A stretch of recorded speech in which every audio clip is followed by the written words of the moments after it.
We're going to finish up now talking about polarity and dipole moments. As I think I've discussed in the past, bond-dipole moment is the separation of charge in covalent bonds due to the difference in electronegativity between the two bonding atoms that are sharing electrons. In the diagram shown here, the electronegativity of carbon is higher than the electronegativity of hydrogen. Therefore, the electrons spend more time around the carbon than around the hydrogen, and this is indicated with an arrowhead that points toward the carbon and a plus side that is on the hydrogen side.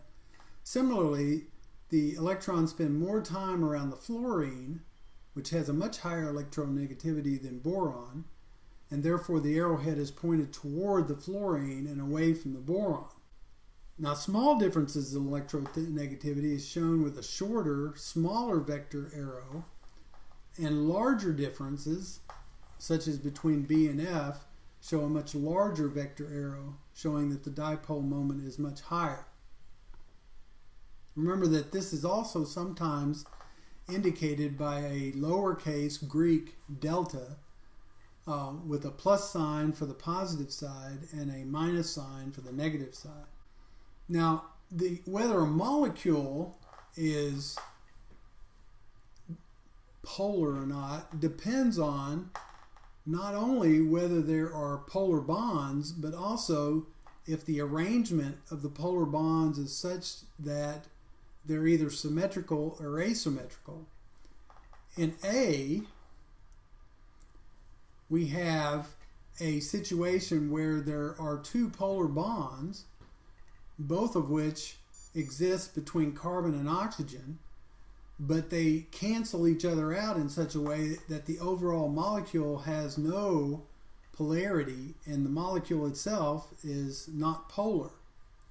Whereas in B, you have similarly two bonds that have dipole moments, but these are not symmetrical, and therefore the sum of these results in a dipole moment with the negative toward the upper part or the oxygen side and the positive toward the hydrogen side.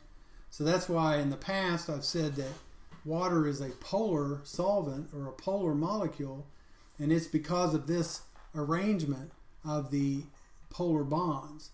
Whereas carbon dioxide is not a polar molecule, even though it has two polar bonds. So each carbon bond has a dipole moment, but they point in opposite directions such that the carbon dioxide molecule is not polar. Whereas the OH bonds are polar, but they do not cancel each other out, so the overall molecule also is polar. If you have two bonds that occur that are not equally polar, and they don't cancel each other out because they're not equally polar, then you can end up with a polar molecule in that way as well. And here's an example of that. Because of the difference in electronegativity between the CS bond compared to the CO bond, such that the CO bond has much higher polarity compared to the CS bond, the overall polarity points toward the oxygen. And so this is a polar molecule as well as containing polar bonds. Now here's a situation where you have four polar bonds and three of the four point down. Actually, all four point down, and again, because they're not symmetrical, if the chlorine, which was at the top, was actually a hydrogen, then these would all cancel each other out and this molecule would be a non-polar molecule.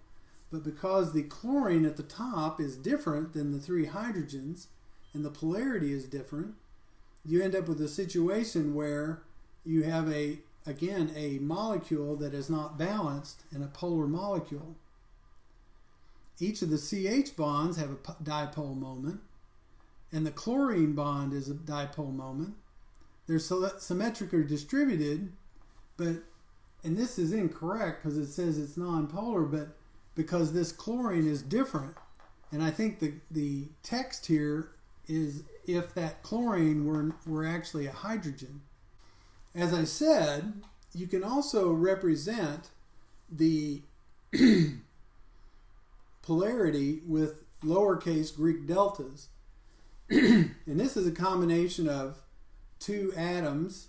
This could be hydrogen chloride, for example, where the white balls represent the hydrogen and the green balls represent chlorine, so that you have the dipole moment. And what this shows is that generally molecules randomly distribute themselves in the liquid state such that there are electrical forces that prevent them from arranging in any particular way to bring positives next to negatives, but in general they're random. However, if you put an electrical field inside this liquid state, then these molecules will line up. Okay, this was HF, not hydrogen chloride.